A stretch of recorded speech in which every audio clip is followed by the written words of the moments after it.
I know there was a lot of videos about the 106 in the last few days, but yeah, guys, we are waiting for the update, so we might as well take a proper look on this aircraft in every single thing, right? So we did have a bit of an update today, not really, but small update that includes some things, one thing actually. I mean, some other things as well that are not in the 106, but I'm not gonna get into that. But yeah, we got a new skin for the 106. So here we have the New Jersey Red Devils, which is, well, pretty much the same skin as the other one, but with a different color and some different little things. So as you can see, not much of a difference, but indeed we have that. You cannot fly with it, but it is still something that you can get. It is a 1987 skin of this thing, which is crazy because this thing actually got out of service in 88, right? So yeah, it's kind of crazy to think that this aircraft was still flying in the late 80s, as an interceptor, right? But yeah, so 570 kills.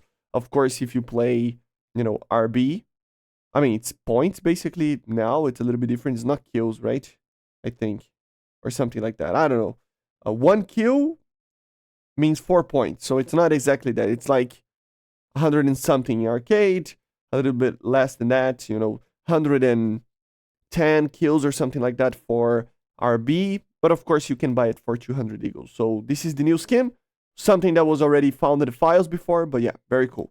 And I wanted to include in this video a test of the radar. So I really wanted to take a look on this radar because it is a very remarkable radar for the time, but it's still very limited. So we're gonna test it out, the radar, a little bit today. So yeah, first of all, let's take a look on some of the stuff that this radar has. For example, how much scale it has. So it has 148 kilometers, like many other vehicles that we have in the game. American vehicles, they have this very large scale that you can have.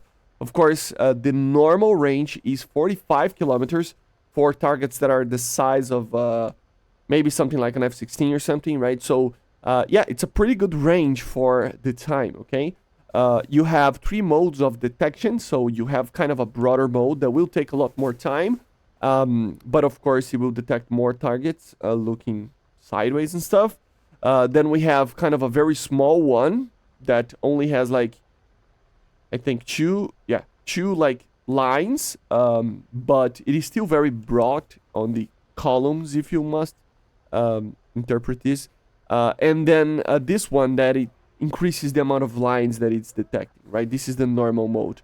So I would probably take this mode normally, and then once I need to look at a specific place, I would probably look at this mode, which is very good to just detect specific targets like this, right? So yeah, of course you can gimbal it for 30 degrees upwards or downwards, and you can also look to the sides, as you see, 60 degrees more or less, so technically 53 degrees to the sides over here, which is pretty good, okay? So yeah, this is the normal operation of the radar. But remember, we have some other modes. We do have a acquire mode for dogfights that it's 19 kilometers of range. Normally it will be less than that. It takes its time sometimes. And then we have a helmet as well. So you can lock targets with the helmet, which is gonna be very useful for you to slave these missiles. Because remember, sometimes, especially for radar missiles, these radars, normal usage of them can be very finicky, right? So this, you can lock a target very quickly, as you see. Of course, we still have a IRST. I don't know if it's gonna maintain it. Some people said that it wasn't an IRST, but apparently it is. So on the nose there. So yeah, it is working with the IRST. You can look upwards or downwards with this thing. You don't have any other modes or detection ranges or anything, but you can basically tilt the IRST as well a little bit. And once it detects a target, it takes its time detecting, as you see. And you're only really, maybe it's a little bit bugged, but it only is detecting part of the... Oh no, it's because... Oh, it does have some other modes. Okay. I think. I don't know. This is weird. It doesn't change anything. It feels like it's changing something, but it's not.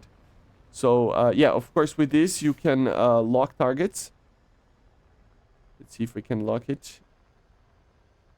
Yeah, there you go. It doesn't tell you a distance or anything. It just tells that there's a target there. Remember, IRSTs, for example, in the MiG-29, they have laser rangefinders to actually find the range of the target. So in this case, it doesn't have that. So it's only telling where the target is, okay? Which is pretty okay, I guess, right? You can use the, the acquire mode, as you see, and the helmet to get a lock on. So with the IRST. So that's pretty good, right? And although it is very interesting, but although you do have kind of a weird thing here on the cockpit where you have basically a repeater of the radar. So as you can see on the HUD itself, you have kind of something that repeats where the target is, or where the radar is looking at. If you actually lock onto a target, something very interesting happens. So I think what happens here is that it has an aiming reticle, I would assume. That one right there. I don't know if it's working properly, but still.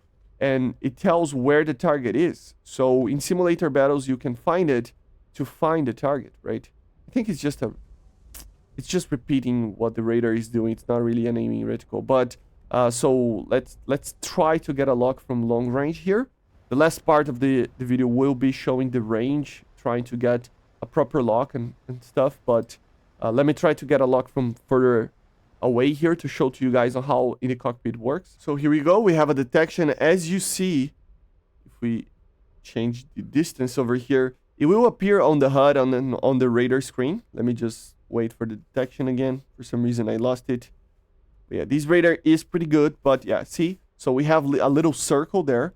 And if I lock it up, it will actually tell me where I need to aim to go for the target, right? So you can see that the bar is showing exactly where in front of me the target is. And with this, you can kind of just have an idea and aim for the target, right? Which is pretty helpful for simulator battles, I think.